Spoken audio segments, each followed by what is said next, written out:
Welcome to channel 5 news. Mangalapati Venkateswara Reddy son of Shankara Reddy అనే అతన్ని నాకు ఇచ్చిన గ్రామంలో 154 సర్వే నెంబర్లు, 158 సర్వే నెంబర్లు, 162 సర్వే నెంబర్లు 3 కలిపి ఒక పట్టా ఇచ్చినారు 93లో. కానీ సదరు పట్టాన్ని రెవెన్యూ అధికారులు మారుస్తూ కొందరు ఆక్యుపై చేసి కబ్జా చేసి నా పొలాన్ని చేస్తుంటే నేను హైకోర్టు స్టేటస్కు తీసుకున్నాను. నాకు పొలాన్ని పెట్రోల్ బంక్ నిమిత్తం వాళ్ళకి దారి లేకుండా అనుమతి పొంది నా పొలాన్ని ఆక్రమించారు. ముక్కల సునీత, గుర్ర నవీనలత అనేవాళ్ళు నా పొలాన్ని వాళ్ళ మనుషులతో గతంలో ఉన్న ఎమ్మెల్యే మనుషుల ద్వారా పెద్ద దౌర్జన్యం చేసి నా పొలాన్ని ఆక్రమించుకోవడం జరిగింది. కానీ నేను హైకోర్టు స్టేటస్ కోలో అప్పుడున్న కలెక్టర్ సెక్రటరీ గారి సమక్షంలో విచారణ జరిపి నాకు విచారణ జరిపి న్యాయం చేయవలసిందిగా హైకోర్టు స్టేటస్కో ఇచ్చారు. స్టేటస్కో విచారణ పూర్తయ్యే వరకు మెయింటైన్ చేయమని హైకోర్టు జడ్జి గారు ఇచ్చినారు.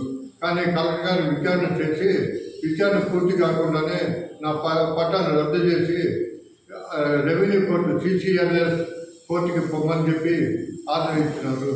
30 రోజుల లోపల నేను CCL కోర్టు అప్పీల్ చేసుకున్నాను. 2 సార్లు రెవెన్యూ అధికారులు విచారణకు వచ్చి వాళ్ళు ఇచ్చిన రికార్డు అంతా తప్పు తడగ్గా ఉంది, సరైన రికార్డు లేకుండా నా మీద ఇట్లా చేస్తారని చెప్పి నేను కమిషనర్ గారికి రికార్డు పరంగా మనవి చేసుకున్నాను. కానీ వాళ్ళ రెవెన్యూ అధికారుల రికార్డు సబ్మిట్ చేయమంటే ఇంతవరకు తెలియదు. 2021, 22లో జరిగింది ఇవన్నీ. నేను స్టేటస్కో 21లోనే స్టేటస్కో కూడా వేసుకున్నాను.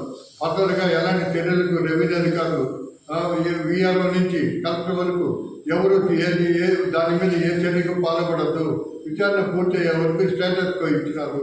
కానీ నాకు ఈ మధ్య ఒక సంవత్సరం లోపల ముక్కల సునీత, గుర్ర నవీనలత మరికొందరు రెవెన్యూ అధికారులు వాల్యుయేషన్ ప్రకారం కట్టి సదరు పొలాన్ని పొందేందుకు ప్రయత్నిస్తున్నారని తెలిసింది. ఇవన్నీ నాకు అన్యాయంగా ఇటు చేయటం, 100 కోట్ల ఆస్తులు ఉన్నవాడికి ఇటు చేయటం అన్యాయమని నేను మనవి చేసుకుంటూ సదరు పొలాన్ని కబ్జా నుంచి తొలగించి ఎలాంటి చర్యలకు పాల్పడదని రెవెన్యూ అధికారులు అందరినీ మనవి చేసుకుంటున్నాను.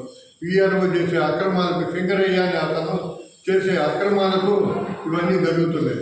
ఆటోనగరు, ఉసురు, మండేటి ట్యాంకు, చెరువు, పొరంబోకు అన్నీ కబ్జాలు గురి చేసి ఆయన లక్షలకు సంపాదించారు. ఇవన్నీ నాది కూడా ఆన్లైన్లో నమోదు చేయమంటే చేయకుండా దాన్ని ఇబ్బంది పెట్టాడు. MRO వీళ్ళందరూ ఇట్లా చేయడం వల్ల నేను హైకోర్టు స్టేటస్కోలో ఇప్పటికి కూడా హైకోర్టు స్టేటస్కోలో నా పొలం ఉంది. కానీ నాకు వ్యతిరేకంగా రెవెన్యూ అధికారులు ఏ చర్యలకు పాల్పడినా దానికి విచారించి న్యాయం చేయవలసిందిగా రెవెన్యూ అధికారులని మనం చేసుకుంటూ ప్రస్తుతం ఉన్న ఎమ్మెల్యే కృష్ణారెడ్డిని కూడా మనం చేసుకుంటూ మిమ్మల్ని వేడుకుంటున్నాను. నాకున్నది ఆ 2 ఎకరాలు, ఇంకెక్కడ ఎలాంటి పొలాలు లేవు.